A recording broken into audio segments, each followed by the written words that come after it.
Namun, sejak rentetan tragedi aneh menimpa para pengunjung, hilang dihempas gelombang, atau meninggal tiba-tiba dengan luka-luka yang tak wajar, kawasan itu perlahan mati.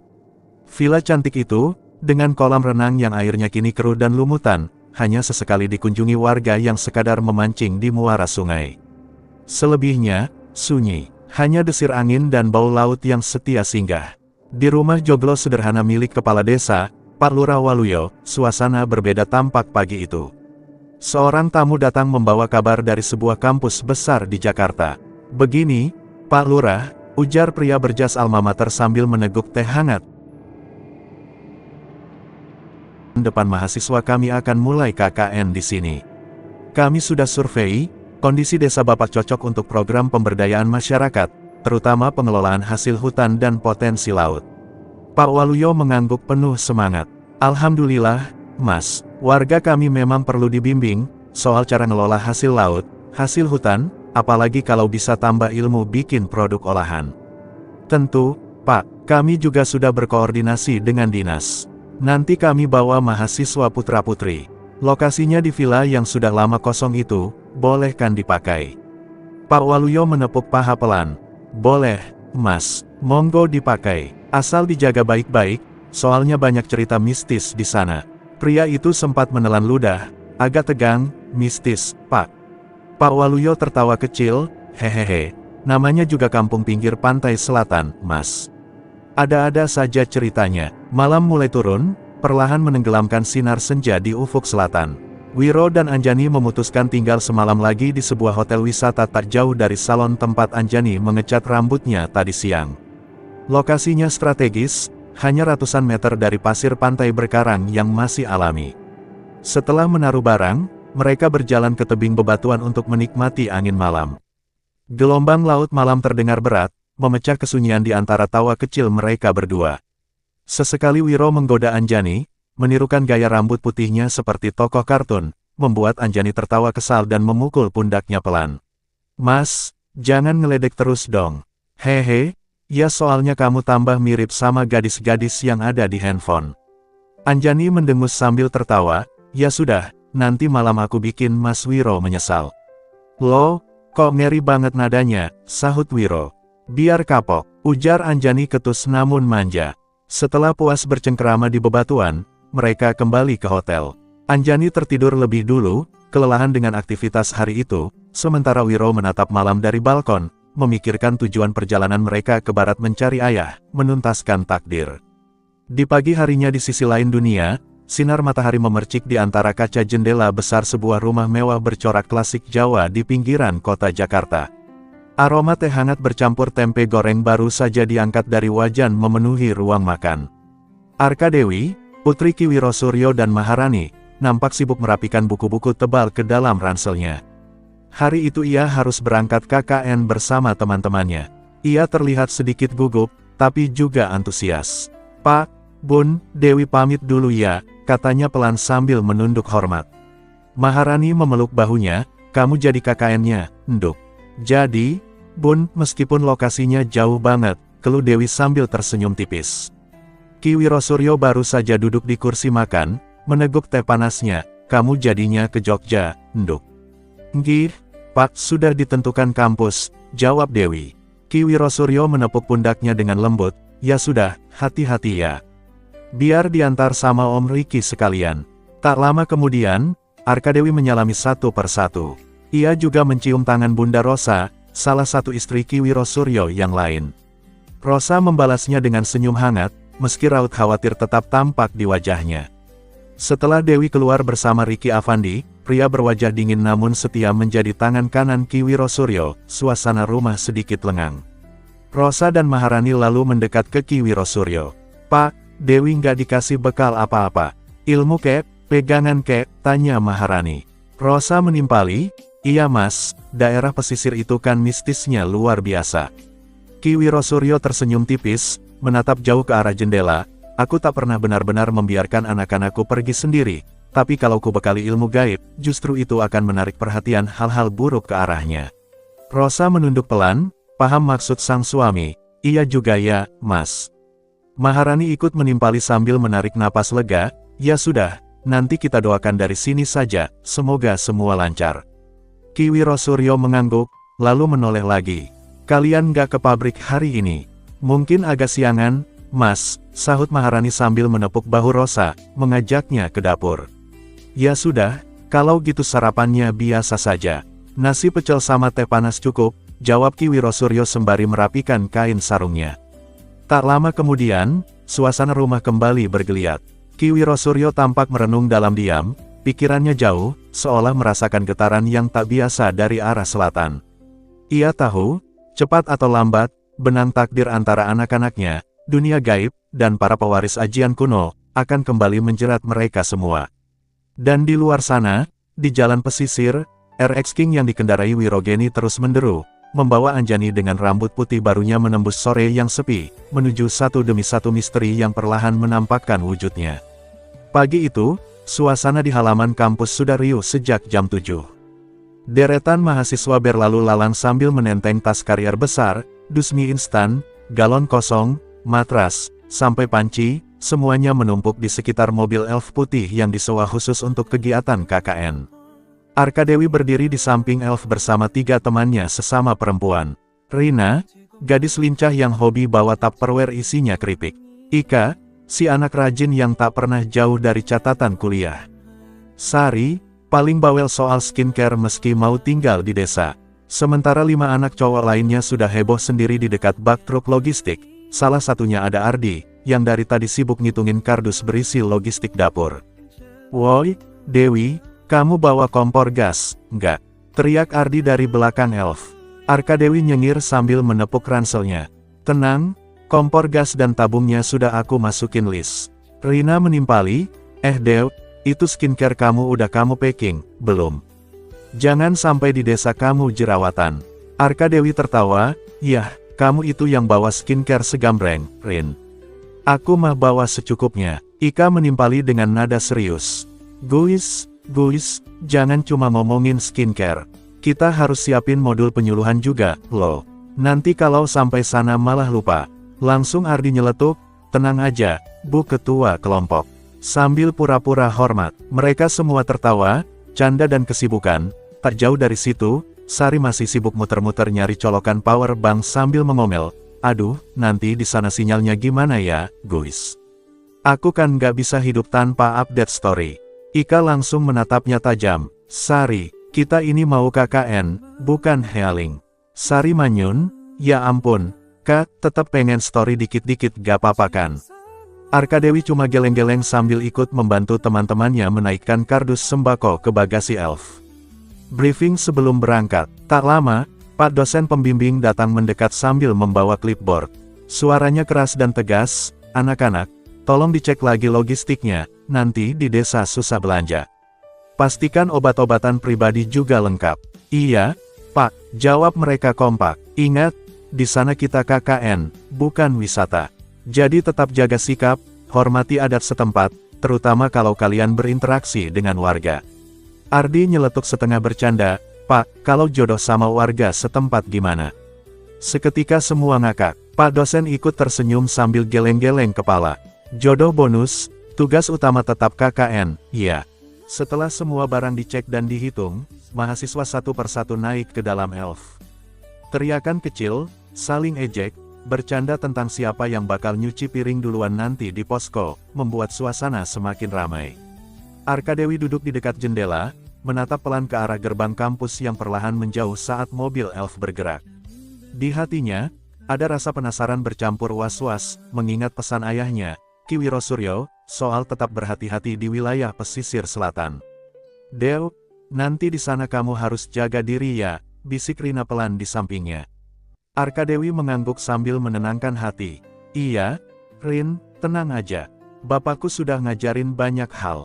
Lalu perjalanan dimulai, elf menderu meninggalkan halaman kampus, menuju daerah pesisir Yogyakarta yang penuh cerita mistis, sambil membawa harapan, semangat, dan tawa khas anak muda yang belum pernah merasakan hidup di pelosok desa. Mereka tidak tahu, di sana nanti, di sebuah villa tua berarsitektur Jawa, di kampung yang hampir ditinggalkan, sudah menanti rangkaian misteri yang perlahan akan menyingkap rahasia berdarah dari titisan darah Merapi.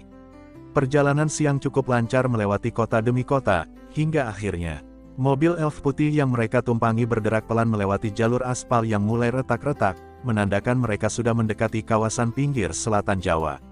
Angin sore membawa aroma laut samar-samar masuk lewat celah kaca yang sedikit terbuka, sementara di kursi belakang suasana justru semakin panas oleh keributan kecil antar anggota kelompok KKN itu. Ardi, yang duduk di kursi pengemudi, menepuk setir dengan gemas. "Guys, mau lewat mana nih? Kalau kita ikuti jalur utama, nanti tembus ke Pantai Gelagah, sebelum sampai ke lokasi desa KKN kita. Gimana?" tanyanya sambil menoleh cepat ke belakang. Ika yang duduk di baris tengah menimpali dengan nada khawatir, "Terus pilihan lain gimana, Ar?" Ardi menghela napas panjang. "Kalau kita lurus, bisa lewat jalur pegunungan. Tapi itu jalur tebing, gelap, rawan longsor, apalagi abis hujan kemarin." Tiba-tiba Rina dengan antusias mengangkat tangan. "Wah, seru tuh, lewat jalur gunung aja. Pemandangannya pasti keren, kan?"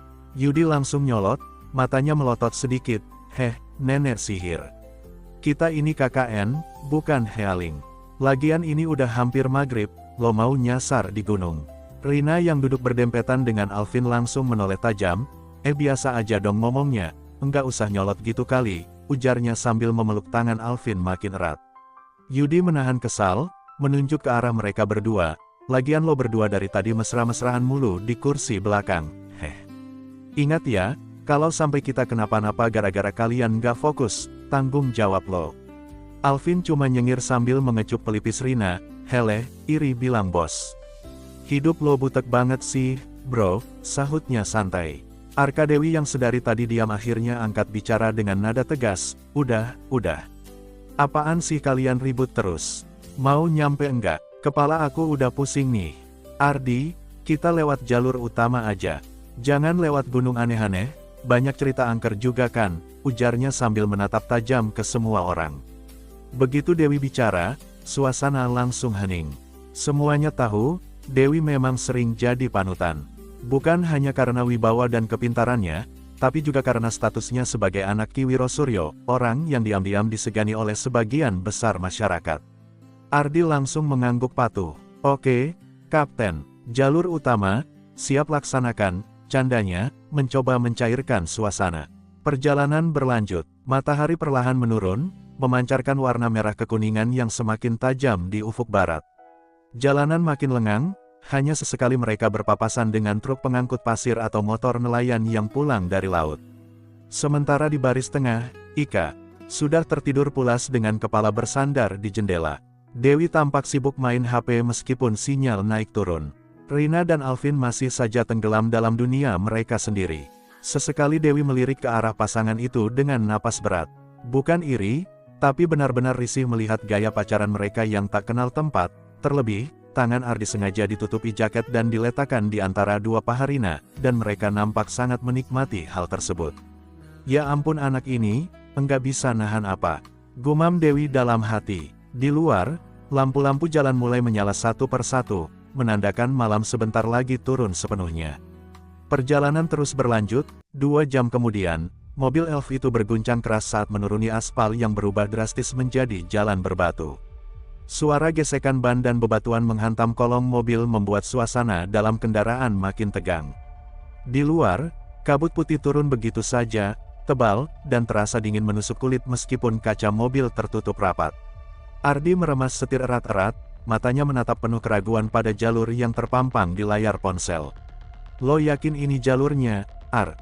Yudi bersuara keras dari kursi penumpang depan, menahan getaran mobil yang menubruk batu-batu kecil. Ardi mengangguk canggung, menunjuk layar HP di dashboard. "Lihat nih, mapnya bilang ini jalur utama kok. Mana mungkin salah?" Yudi mendecak. "Jalur utama apaan, Ar? Ini mah jalur babi ngepet."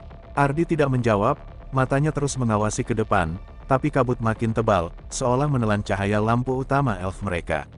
Di kursi belakang, getaran mobil membuat Rina, Alvin, Arka Dewi, dan Ika terbangun dari tidur. Rina langsung menegakkan duduk sambil merapikan rambutnya. Kenapa ini jalannya jelek banget?" protesnya. Alvin merangkul bahu Rina menenangkan. "Tenang, paling juga sebentar lagi ketemu jalan bagus, ujarnya sambil mencoba tersenyum, meski wajahnya sendiri ragu. Ardi menelan ludah ketika suara Google Maps kembali berbunyi. Setelah 300 meter, belok tajam ke kiri. Ardi menajamkan pandangan. Kiri, gumamnya. Saat lampu mobil menyorot area ke kiri, mereka semua ternganga. Di sana bukan jalan, melainkan jurang batu terjal menganga, dengan semak belukar di tepinya. Ardi spontan menginjak rem mendadak. Ban berdecit melengking, Elf hampir terpeleset ke pinggir jurang membuat semua penumpang menjerit panik. "Woi, Ardi gila lo," bentak Yudi keras. Ardi memukul setir sambil mengumpat. "Si anjing, Google tolol, mau bikin mampus apa?" Arkadewi terpaksa meraih sandaran kursi depan sambil menahan napas. "Kenapa, Ar?" tanyanya cepat, berusaha menguasai situasi. Ardi menunjuk ke arah jurang dengan nada ketus, "Lo lihat sendiri tuh. Ini map nyuruh gue nyemplung ke jurang." Rina menepuk jidat kesal, "Ya ampun, ini sampai mana sih kita?" "Kenapa Ar?" timpal Dewi. Ardi menghela napas panjang, keringatnya menetes meski cuaca dingin menusuk. "Enggak tahu Dew, sumpah, tahu-tahu GPS ngarahin kemari." Rina langsung menyemprot. "Aduh Ardi, gimana sih? Mau mati sendiri aja dong, jangan bawa-bawa kita."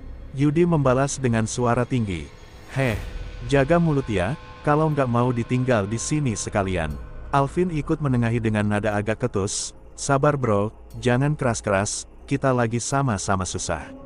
Dewi yang tadinya diam menahan jengkel akhirnya angkat suara, nadanya tegas menenangkan, "Udah cukup. Kita turun dulu aja, kita lihat ini daerah mana, jangan ribut terus." Semua akhirnya nurut. Dengan hati-hati, satu persatu mereka turun dari mobil.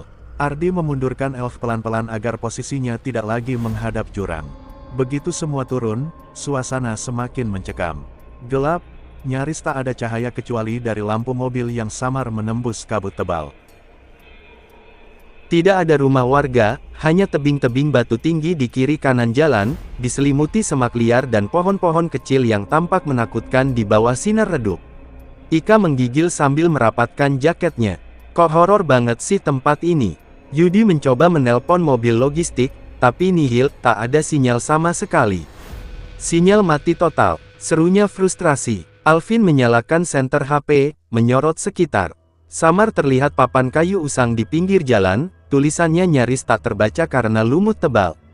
Dewi menatap sekeliling dengan napas berat, ada firasat aneh berdesir di hatinya, membuat bulu kuduknya berdiri. Ia menahan ketakutan agar tidak terlihat di depan teman-temannya. "Kita tenang dulu di sini, jangan panik. Kalau perlu, tungguin sampai kabut reda baru cari sinyal," ujarnya berusaha memberi arah. Ardi mengangguk pelan, menahan gemetar di tangannya. "Oke, kita ngaso dulu di mobil, nanti kalau kabut tipis, baru cari arah lagi." Mereka pun kembali masuk ke dalam Elf, satu persatu, meskipun rasa was-was belum hilang. Kabut di luar menari pelan seperti selendang gaib, menutupi jalan yang entah berujung di mana. Kabut di luar masih bergulung pekat, seolah menelan seluruh suara malam.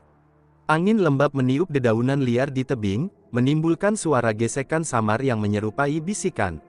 Di dalam mobil, suasana makin sesak, aroma keringat bercampur ketegangan membuat napas mereka terasa berat. Mereka semua menunggu, menatap kosong keluar jendela yang diselimuti kabut, berharap sebentar lagi keadaan kembali normal. Namun tiba-tiba, BRAKKK. Sesuatu jatuh menghantam keras atap mobil, menimbulkan bunyi dentuman mengejutkan seperti tubuh hewan besar yang menghantam seng. "Astagfirullah!" seru mereka hampir bersamaan, teriak panik memecah sunyi. Ika langsung histeris, menjerit memekakkan telinga sambil menutup wajah dengan kedua tangan. "Ya Allah, ya Allah, ya Allah!" Ia berguncang ketakutan. Rina, yang duduk di samping Alvin, refleks memeluk pacarnya erat-erat, menahan air mata yang sudah menggenang. "Alvin, itu apa?" Suaranya bergetar. Alvin sendiri mencoba tegar, tapi wajahnya pucat pasi. Ia merangkul Rina, meski tangannya sendiri dingin seperti es. Dewi yang paling tenang, menelan ludah dan menatap ke arah langit-langit mobil, lalu berusaha menenangkan teman-temannya. "Tenang, tenang dulu semua, mungkin itu cuma binatang jatuh dari tebing." Suaranya sengaja dibuat pelan dan mantap, meskipun jantungnya sendiri berdegup kencang tak karuan. Yudi justru langsung memaki, matanya melotot pada Rina dan Alvin. "Lo berdua nih ya, Gue udah bilang, jangan macem-macem di dalam mobil. Gara-gara lo pada nyium NYIUMAN, nih setan datang.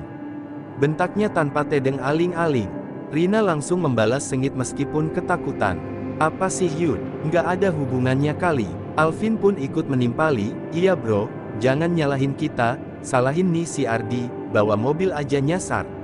Ardi yang masih di belakang kemudi meremas setir, suaranya terdengar penuh emosi, woi. Gue juga kagak tahu ini jalan apa.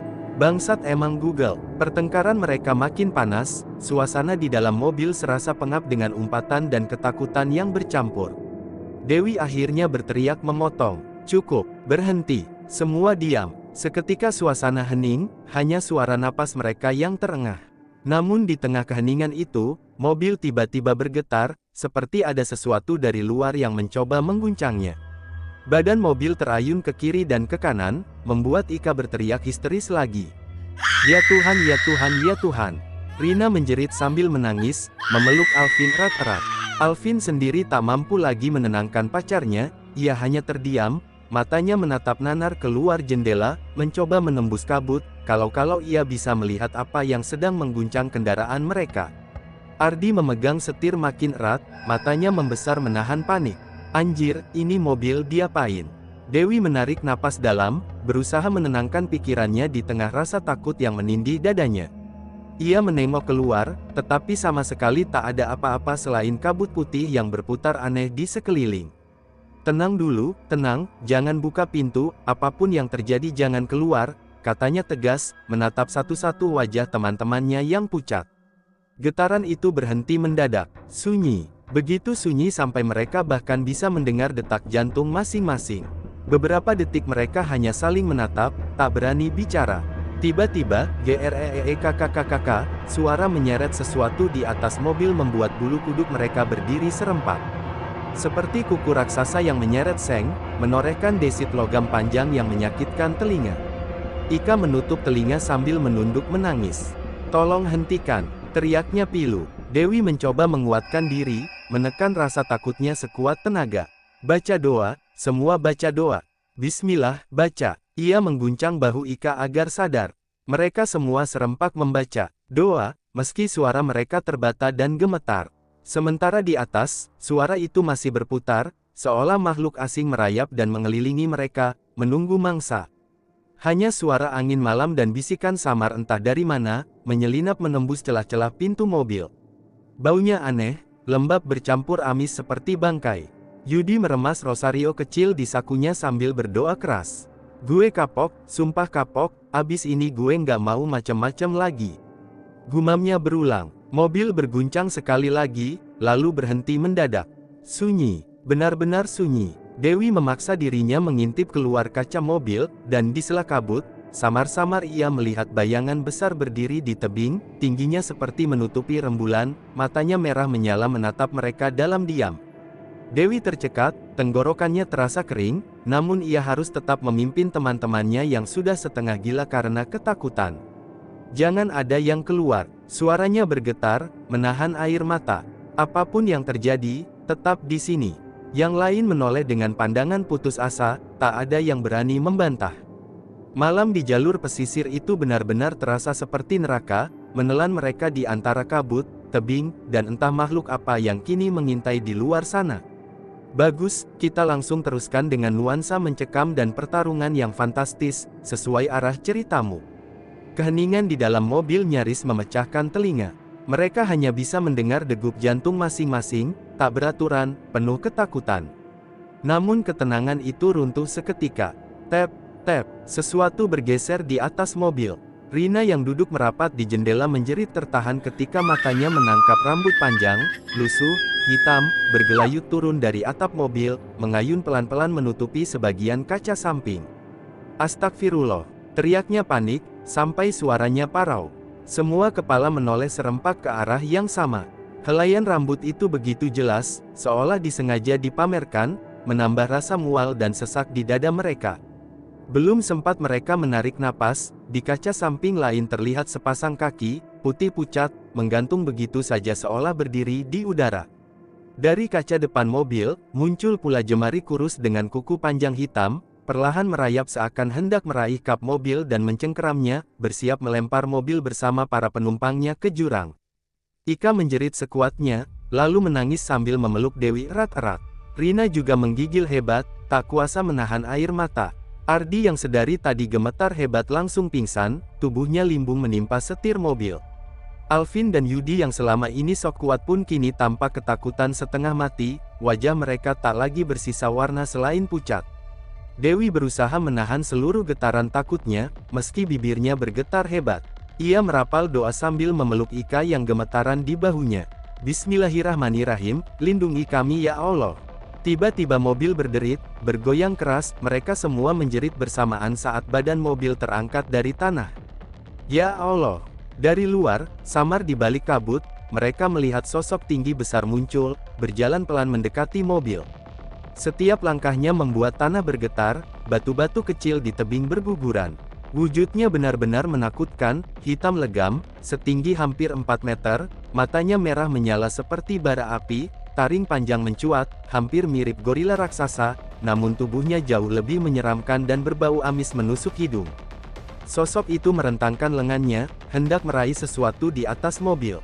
Namun tiba-tiba, wuuussshh, angin kencang berhembus, dan seolah muncul dari kegelapan, melayang seorang wanita bergaun putih, dengan rambut panjang terurai, membelakangi mobil, langsung berhadapan dengan makhluk hitam itu.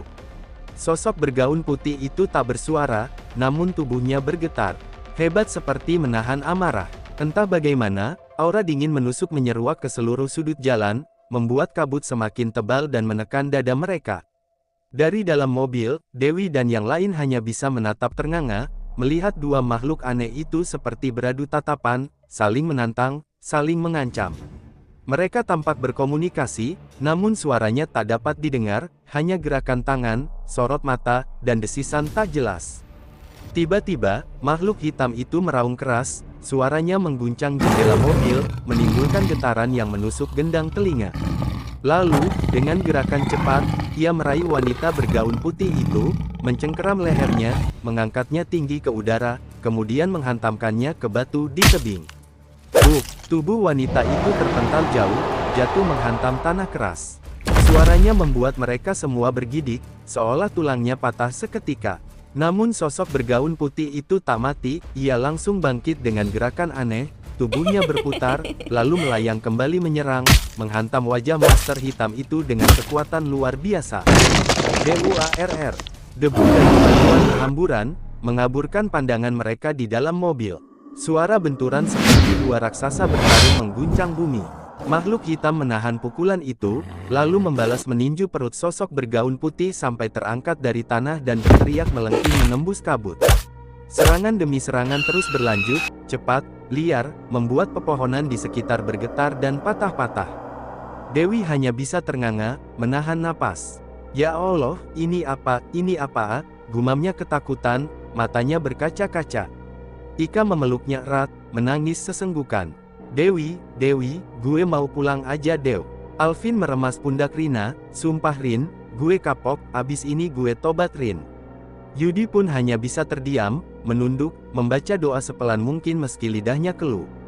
Di luar sana, pertarungan berlanjut, hingga akhirnya, makhluk hitam itu berhasil mencengkeram sosok putih di lehernya, lalu melemparnya ke tebing. Wanita bergaun putih itu terhempas jauh dan menghilang di balik kabut, menjerit nyaring seperti suara dari alam lain. Makhluk hitam menatap puas ke arah tebing tempat lawannya menghilang, lalu perlahan menoleh ke arah mobil. Dek, petik 2, nafas semua penumpang tercekat. Sosok hitam itu melangkah perlahan, menatap mobil dengan mata merah membara. Tubuh mereka seakan membeku, tak bisa bergerak. Namun, saat ia hanya tinggal beberapa meter di depan mobil, mendadak gelap. Pandangan mereka seperti ditutupi kabut hitam yang luar biasa tebal. Tak ada cahaya, tak ada suara. Mereka hanya bisa mendengar detak jantung sendiri, seolah dihisap ke ruang kosong tanpa arah. Beberapa detik kemudian, perlahan suara dunia kembali. Sayup-sayup, suara kendaraan lewat terdengar, diiringi cahaya lampu jalan menembus kabut tipis. Dewi membuka matanya, menyadari mereka kini berada di sebuah jalan besar, di depan sana berdiri sebuah pertigaan dengan papan penunjuk arah, jalur utama. Semua terdiam, menatap tak percaya. Ika bersuara paling dulu, suaranya serak menahan trauma. Dewi, apa yang baru saja terjadi? Dewi menatap kosong ke depan, menelan ludah kering. Gue juga nggak tahu kak, udahlah, yang penting kita masih hidup. Yudi menepuk dadanya sendiri, masih gemetar. Sumpah Dew, tadi itu apa anjir, gue nggak mau lewat sini lagi seumur hidup. Alvin menimpali dengan wajah pucat. Apa itu Khodam lo kali Dew, yang nyelamatin kita? Dewi menoleh kesal, Khodam apaan sih Vin, jangan ngaco deh, sekarang bangunin Ardi, ayo kita pergi dari sini. Rina masih terisak sambil menunduk, Alvin mencoba menenangkan pacarnya, sedangkan Dewi menepuk pipi Ardi agar sadar. Perlahan Ardi membuka matanya, kebingungan. Hah, kita di mana? Mobil, selamat, tanyanya linglung. Dewi menarik napas, lega meski tetap dihantui rasa takut. Udah Ar, jangan banyak nanya, kita cabut sekarang juga. Dan akhirnya, mereka memacu kendaraan perlahan, meninggalkan tempat itu, berharap tak pernah lagi bertemu dengan sosok-sosok mengerikan yang sudah membuat malam mereka berubah menjadi neraka hidup. Sementara itu, di desa Watu Kelir, hawa malam makin menusuk tulang. Angin berembus pelan dari arah laut selatan, membuat dedaunan di pekarangan rumah Pak Waluyo menari samar diterpa remang lampu teras. Teras rumah kayu itu dipenuhi keheningan, hanya suara jangkrik yang saling bersahutan menambah kesan sepi. Dewa dan Zaki, dua pemuda tanggung yang menjadi bagian rombongan KKN, duduk gelisah di kursi panjang bambu di teras Pak Waluyo. Sesekali Dewa mengetuk-ngetukkan jarinya di lutut, tak sabar menanti kabar. Aduh, kemana sih mereka ini, gumam Zaki, matanya menatap kosong ke jalan desa yang gelap. Pak Waluyo, sang kepala desa, berdiri di samping tiang teras, tangannya bertolak pinggang, berusaha tampak tenang meski sesungguhnya ia pun cemas. Apa kalian sudah mencoba menghubungi teman-teman kalian? Tanyanya pelan, mencoba meredakan ketegangan. Dewa menghela napas, menatap layar ponselnya yang kosong sinyal. Udah Pak, tapi nomor mereka nggak aktif semua, dari tadi. Pak Waluyo mengangguk pelan, meski wajahnya tampak menegang. Mungkin kendala kendaraan, Le, ujarnya menenangkan, meskipun suaranya sendiri bergetar tipis. Dewa menatapnya, raut khawatir tak bisa ia sembunyikan. Iya kalau mogok, Pak kalau mereka nyasar, atau amit-amit, ketemu sesuatu di jalan. Zaki ikut menimpali, iya, Pak, jalur pesisir kan rawan, apalagi kalau sudah malam. Pak Waluyo menarik napas panjang, menatap pekarangan gelap di depannya, lalu menepuk bahu Zaki. Tenang, Le, semoga saja tak lama lagi mereka sampai sini. Orang luar itu kadang kaget sama jalanan desa kita, belum terbiasa, ujarnya menenangkan, meski tatapan matanya kosong menembus malam. Hening kembali menyelimuti mereka. Jam dinding rumah Pak Waluyo berdetak berat, menunjukkan pukul 23.49. Tiba-tiba, dering keras memecah kesunyian, membuat Zaki dan Dewa hampir terlonjak. Zaki buru-buru merogoh saku, menatap layar yang menyala. Tertera nama Ardi di sana. Ardi, alhamdulillah. Zaki langsung menggeser tombol hijau, menahan napas. Halo Ar, kalian di mana? Ini udah tengah malam, kok belum nyampe juga? Di ujung sana, suara Ardi terdengar ngos-ngosan, sedikit gemetar. Zaki, sumpah panjang ceritanya, bro.